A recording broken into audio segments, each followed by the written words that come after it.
ஒரு பெண்மணி கவுன்சிலிங் வந்துருந்தாங்க. சரி, என்னோட கணவர் ரொம்ப நல்லவர், லவ் மேரேஜ், நல்லாவே பார்த்துக்கிறாரு. ஆனால் அவருக்கு ஒரே பிரச்சனை, ட்ரிங்க்ஸ் பண்ணுவார். ட்ரிங்க்ஸ் பண்ணிட்டா நானே அவரை வெறுத்துருவேன், அந்த அளவுக்கு மோசமாக நடந்துப்பார். அதுக்காக ட்ரிங்க்ஸ் ஆடிட்டு தான் கிடையாது.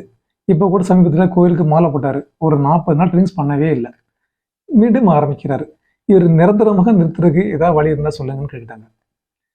சில பேர் வந்துட்டு 40 நாள் இல்லை, 4 வருஷம் கூட நிப்பாட்டுவாங்க. அந்த கூட மனசு திடமான நபர்கள் இருக்க தான் செய்கிறாங்க. சில பேர் சொல்லுவாங்க, நேற்று நாள் ட்ரிங்க்ஸ் பண்ணவே மாட்டேன் அப்படின்னு சேலஞ்ச் பண்ணுவாங்க. அதே மாதிரி பண்ணாமலும் இருப்பாங்க, மீண்டும் ஆரம்பிப்பாங்க.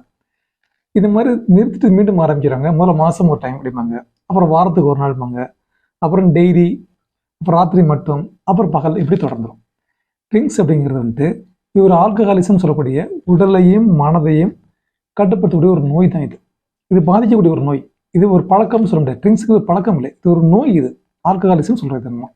இதுக்கு முறையான சிகிச்சை கண்டிப்பாக வேணும். மாதத்துக்கு ஒரு ட்ரிப் தானே குடிக்கிறாரு, ராத்திரி மட்டும் தானே குடிக்கிறாரு, இதை மாதிரி நம்ம ஆரம்பித்தோம் அப்படின்னா ஸ்டெப் பை ஸ்டெப்பாக அது ஒரு மாதங்கிறது ஒரு வாரமாகும், அப்புறம் டெய்லியாகும், அப்புறம் ராத்திரிங்கிறது பகல்லையும் தொடரும், அப்புறம் கண்டினியூ ஆகிடும். இப்போ நிரந்தர குடிகாரனாக அவங்க மாறிடுவாங்க.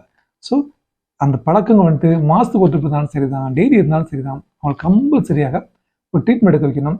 ஒரு சைக்காலஜிக்கல் ட்ரீட்மெண்ட் கொடுத்தோம்னாக்கா நிச்சயமாக அதில் அவங்க மீண்டு வரதுக்கான வழிகள் இருக்குது.